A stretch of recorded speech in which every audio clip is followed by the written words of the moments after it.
সম্প্রতি বর্ডার গাভাস্কার ট্রফিতে ভারতের বিপক্ষে 5 ম্যাচের সিরিজ খেলেছে অস্ট্রেলিয়া। এই সিরিজে দর্শকদের ব্যাপক সাড়া পেয়েছে ক্রিকেট বোর্ডগুলো।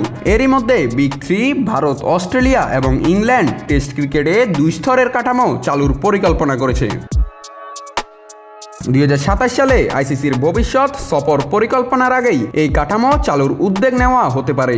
বড় দলগুলো একে অপরের বিপক্ষে বেশি টেস্ট খেলতে চায়, ফলে বাংলাদেশ, আফগানিস্তান, জিম্বাবুয়ে ও ওয়েস্ট ইন্ডিজের মতো দলগুলো দ্বিতীয় স্তরে নেমে যাবে।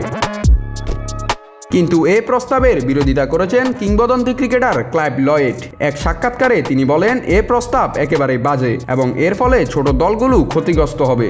আমাদের এমন কাঠামো দরকার যেখানে সবাই খেলার সুযোগ পাবে। 2 স্তরের কাঠামো চালু হলে নিচের স্তরের দলগুলোর উন্নতি বাধাগ্রস্ত হবে। এটা টেস্ট ক্রিকেটের জন্য ক্ষতিকর। লয়েডের মতে এই পরিকল্পনা বাস্তবায়িত হলে ওয়েস্ট ইন্ডিজ ক্রিকেট ধ্বংস হয়ে যাবে। তিনি বলেন, ওয়েস্ট ইন্ডিজে যদি টেস্ট ক্রিকেট ইতিহাস হয়ে যায় তবে তা হৃদয় বিদারক হবে।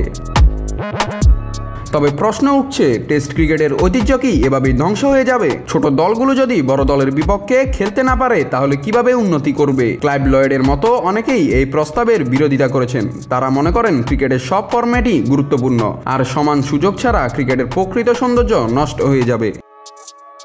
নাতরাহুল, নিউজ না স্পোর্টস।